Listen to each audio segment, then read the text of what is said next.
ആവശ്യമുള്ള സാധനങ്ങൾ: ഒരു തക്കാളി, ഒരു സവാള, 4 പച്ചമുളക്, കുറച്ച് കറിവേപ്പില, 1/2 ടീസ്പൂൺ ഇഞ്ചി വെളുത്തുള്ളി പേസ്റ്റ്, ഉപ്പ് പാകത്തിന്, ഗ്രീൻ പീസ് 1 കപ്പ്, 1/2 ടീസ്പൂൺ മഞ്ഞൾപ്പൊടി, 1 ടീസ്പൂൺ മുളക് പൊടി, 1/2 ടീസ്പൂൺ പെരിഞ്ജീരകപ്പൊടി, 1/2 ടീസ്പൂൺ മല്ലിയിലപ്പൊടി, വെളിച്ചെണ്ണ 1 ടേബിൾ സ്പൂൺ. ഇവിടെ ഞാൻ ഇന്ന് എടുത്തിരിക്കുന്ന ഫ്രോസൺ ഗ്രീൻ പീസാണ്. ഇവിടെ ഇങ്ങനത്തെ പാക്കറ്റിൽ ഫ്രീസ് ചെയ്ത് ഗ്രീൻ പീസ് കിട്ടും. അതൊരു കപ്പ് എടുത്തിട്ടുണ്ട്. അതിലിച്ചിരി വെള്ളം ഒഴിച്ച് കുറച്ച് നേരം വെച്ച് കഴിഞ്ഞാൽ ഇത് നോർമൽ നമുക്ക് യൂസ് ചെയ്യാൻ പറ്റുന്ന കണക്കത്തെ ഭാഗത്തിൽ നല്ല സോഫ്റ്റായിട്ട് വരും. അപ്പം ഞാനിതിൽ നിങ്ങൾക്കൊന്ന് ഞെക്കി കാണിക്കാം.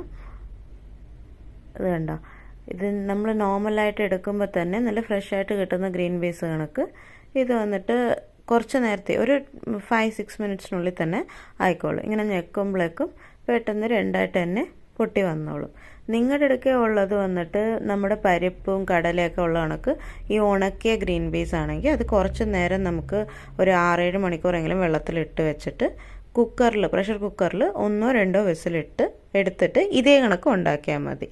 അതിൽ 1 കപ്പ് ഗ്രീൻ പീസിന് 2 കപ്പോളം വെള്ളം ഒഴിച്ചിട്ട് നമുക്ക് ഉപ്പിടാതെ വേവിച്ചെടുത്തിട്ട്, പിന്നെ അത് കുറച്ച് കുഴഞ്ഞു പോയാലും കുഴപ്പമില്ല. കാര്യം കറിക്ക് ഇച്ചിരി കുഴഞ്ഞ ഗ്രീൻ പീസ് ആണെങ്കിലും ടേസ്റ്റ് നല്ലതായിട്ടുണ്ടാകും. ഇതിപ്പോൾ ഞാൻ ഇങ്ങനെ എടുത്ത് വെച്ചിരിക്കുകയാണ്. ഇത് ഞാൻ ഇടുമ്പോൾ വെള്ളം ഊറ്റിയിട്ടിടും. ഇപ്പോൾ അടുപ്പ് ഓൺ ചെയ്തിട്ട് ഒരു പാത്രം വെച്ച് പാത്രം ചൂടാക്കാം. പാത്രം ഒന്ന് ചൂടായി വരുമ്പോഴേക്കും 1 ടേബിൾ സ്പൂൺ വെളിച്ചെണ്ണ അതിട്ടിട്ട് എണ്ണ ഒന്ന് ചൂടായി വരട്ടെ. എണ്ണ ചൂടായതിന് ശേഷം അതിലേക്ക് നമ്മുടെ കരിവേപ്പിലയും പച്ചമുളകും കൂടി കീറി വെച്ചിരിക്കുന്നത് ഇട്ട് ഒന്ന് വറുത്തെടുക്കാം. ഇവിടുത്തെ പച്ചമുളകിന് എരിവ് കുറവാണ്, അത് കാരണമാണ് ഞാൻ 4 ഇട്ടിരിക്കുന്നത്. നിങ്ങളുടെ പച്ചമുളകിന് എരിവ് കൂടുതലാണെങ്കിൽ അതിന് ഏറ്റമാതിരി 1-2 വീതം മാത്രം ഇട്ടാൽ മതി. ഒന്ന് നല്ലോണം മുരിച്ചെടുക്കാം.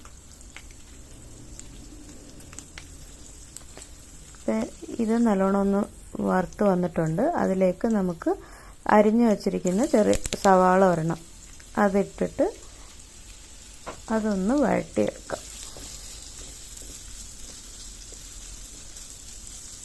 ഈ സവാള വഴണ്ട് വരാൻ വേണ്ടിയിട്ട് ഒരു ശകലം ഒരു 1 പിഞ്ചോളം ഉപ്പ് മാത്രം ഇട്ടിട്ട് നമുക്കൊന്ന് ഇത് നല്ലോണം വഴറ്റിയെടുക്കാൻ ശ്രമിക്കാം.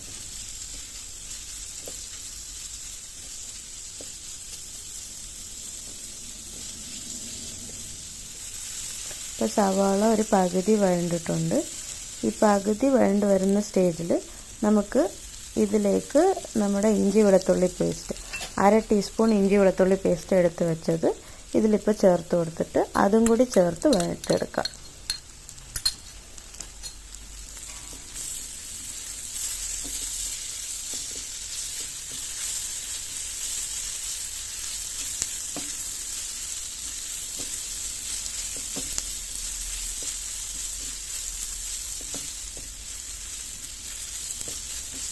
സവാളയും ഇഞ്ചി വെളുത്തുള്ളി പേസ്റ്റും നല്ലതായിട്ടൊന്ന് വഴണ്ട് വന്നിട്ടുണ്ട്.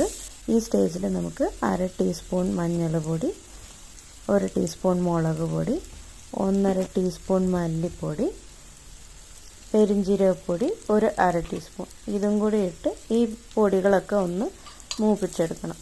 കരിയാതെ സൂക്ഷിക്കണം. സിമ്മിൽ വെച്ചിട്ട് വേണം ഇതൊന്ന് മൂപ്പിച്ചെടുക്കാൻ.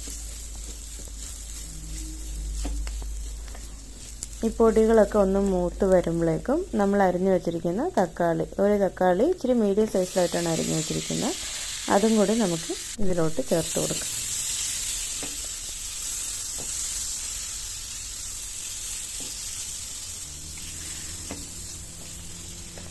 തക്കാളി ഒന്ന് വഴണ്ട് കിട്ടാൻ വേണ്ടിയിട്ട് ഒരു ഇച്ചിരി ഉപ്പ് കൂടി തൂവി കൊടുക്കാം.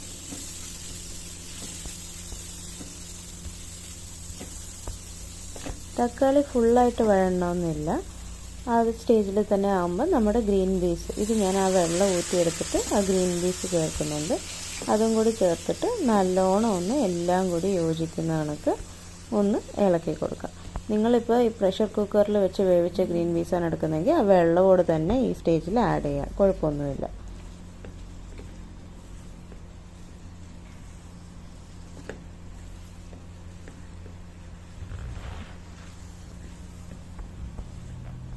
അത് നല്ലതായിട്ട് എല്ലാ മസാലയും എല്ലാമായിട്ട് തന്നെ ഒന്ന് യോജിച്ച് വരുന്നുണ്ട്. ഇപ്പോൾ ഈ ഗ്രീൻ പീസിന് ആവശ്യമുള്ള ഉപ്പ് നേരത്തെ നമ്മൾ സവാള വഴറ്റുമ്പോഴും തക്കാളി വഴറ്റുമ്പോഴും ഇച്ചിരി ഉപ്പിട്ടിട്ടുണ്ട്. അത് കാരണം അതും കൂടി കണക്കിലാക്കിയിട്ട് വേണം ഇടാൻ.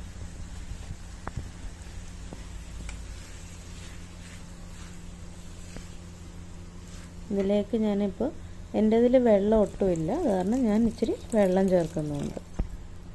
വെള്ളം ചേർത്ത് എല്ലാം കൂടി ഒന്ന് അടിവിട്ട് ഇളക്കി കൊടുക്കാം.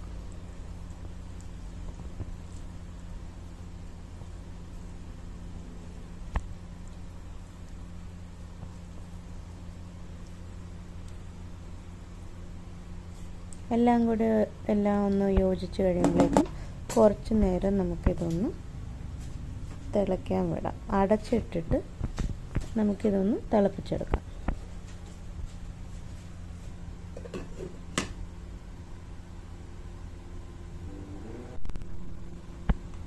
ഇപ്പോൾ കറി ഒന്ന് തിളച്ച് വന്നിട്ടുണ്ട്.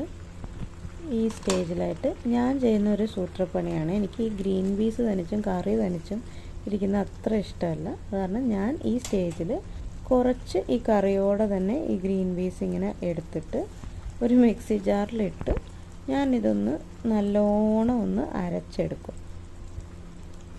അരച്ചിട്ട് ഞാൻ വീണ്ടും ഈ കറിക്കകത്ത് തന്നെ ഇത് ചേർക്കും. അപ്പോൾ എന്താണെന്ന് വെച്ചാൽ കറിക്ക് നമുക്ക് ഇച്ചിരി കട്ടി കിട്ടും.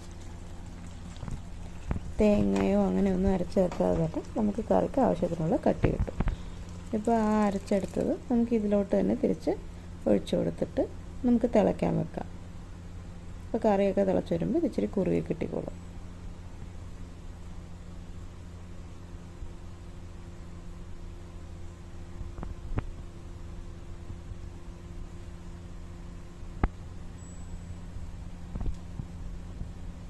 വീണ്ടും നമുക്ക് കുറച്ച് നേരം അടച്ചു വെച്ച് ഈ കറി ഒന്ന് തിളയ്ക്കാൻ വിടാം.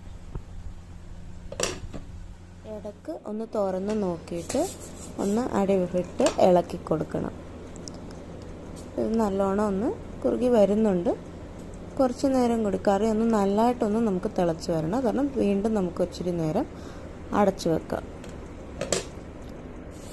ഇപ്പോൾ കറിയെല്ലാം കൂടി നല്ലോണം തിളച്ച് വന്നിട്ടുണ്ട്. കറി ആവശ്യത്തിന് കുറുകിയും കിട്ടിയിട്ടുണ്ട്. എണ്ണയൊക്കെ തെളിഞ്ഞും വരുന്നുണ്ട്. ഇപ്പം നമുക്ക് സ്റ്റൗ ഓഫാക്കിയിട്ട് ഇത് കുറച്ച് നേരം കൂടി അടച്ചു വെച്ചിട്ട് ഒരു 5 മിനിറ്റ്സ് കഴിഞ്ഞ് സെർവ് ചെയ്ത് കഴിഞ്ഞാൽ അടിപൊളിയായിരിക്കും.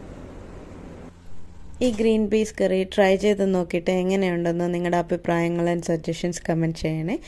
ഇതുപോലത്തെ ടേസ്റ്റി റെസിപ്പീസ് വീട്ടിലെങ്ങനെ ഈസി ആയിട്ട് ഉണ്ടാക്കാമെന്ന് നോക്കാൻ subscribe to Aussie South Indian bytes.